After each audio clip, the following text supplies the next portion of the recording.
And ఈరోజు మీరు చూస్తే అనితతో పాటు ఇంకో ఆవిడ తయారైంది, సవిత. మొదటిసారి ఎమ్మెల్యే అవగానే, మంత్రి అవగానే కొత్త పిచ్చోడు పొద్దురగడు అంటారు చూసావా, ఆ విధంగా ఉంది సవిత ప్రవర్తన. తనకు ఓట్లేసి గెలిపించిన ప్రజలకి ఈరోజు మెడికల్ కాలేజీని పూర్తి చేయాల్సిన బాధ్యత మంత్రికి లేదా జిల్లాలో? ఈరోజు చంద్రబాబు నాయుడు మీద ఒత్తిడి తీసుకొచ్చి ఆ కాలేజీని పూర్తి చేయడం ఆమెకి చేత కాదు.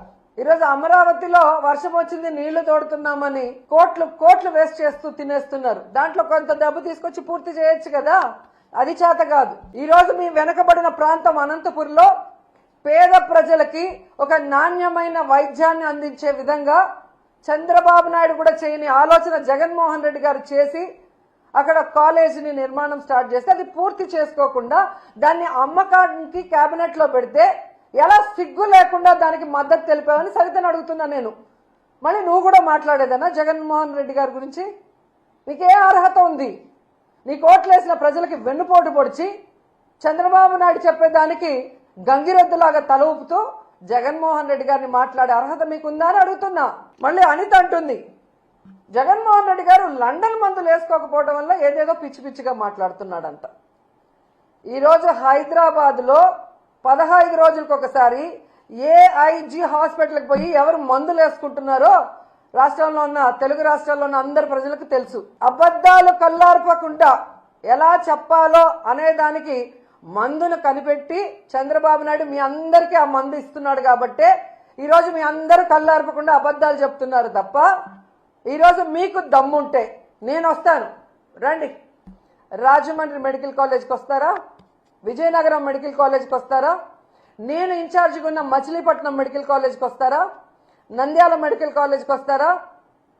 మీ పక్కనే ఉంది కదా, వైజాగ్లో ఉంటావు కదా, పాడేరు, ఆ మెడికల్ కాలేజ్కి వస్తావా? మెడికల్ కాలేజీలు అంటే ఎలా ఉంటాయి, ఎలా కట్టాలి, అక్కడ చదువుకుంటున్న మెడికల్ స్టూడెంట్స్ ఎవరెవరు అనేది డీటెయిల్గా మీకు చూపిస్తాను. దమ్ముంటే ఎవడైనా రండి, తీసుకెళ్తాను. ఏదో పిచ్చి పిచ్చి వీడియోలు తయారు చేసి ఈ పిల్లలు చూస్తే వా అంటారా? ఆ నువ్వేమన్నా యాంకర్వా, హోమ్ మినిస్టర్వా? ఏదో షోలో యాంకరింగ్ చేసినట్టు యాంకర్ లాగా మాట్లాడుతున్నావు. పిల్లలు చూసి వావ్ అంటారా అని. జగన్మోహన్ రెడ్డి గారు ప్రజలకి మంచి చేశారు. మీలాగా ఈవీఎంలను మేనేజ్ చేసుకుని అధికారంలో రాలేదు. ప్రజలకి తాను ఏం చేస్తానో నమ్మకం కలిగించి అధికారంలోకి వచ్చారు. వచ్చిన తర్వాత ఇచ్చిన మేనిఫెస్టోని ఈ దేశంలో ఏ రాష్ట్రంలో ఏ ముఖ్యమంత్రి చేయనటువంటి విధంగా 99% చేసి మీకు ఇచ్చాడు. స్కూళ్ళు కానీ, హాస్పిటల్ కానీ, హార్బర్లు కానీ, ఇలా చెప్పుకుంటూ పోతే జగన్మోహన్ రెడ్డి గారు ఎంత అభివృద్ధి చేశారో మీ అందరికీ కళ్ళారా చూశారు. అలాగే ఇచ్చిన వెల్ఫేర్ స్కీమ్స్ అవినీతి లేకుండా డైరెక్ట్గా ఎలా అకౌంట్లోకి పోయాయో అది కూడా మీరు కళ్ళారా చూశారు.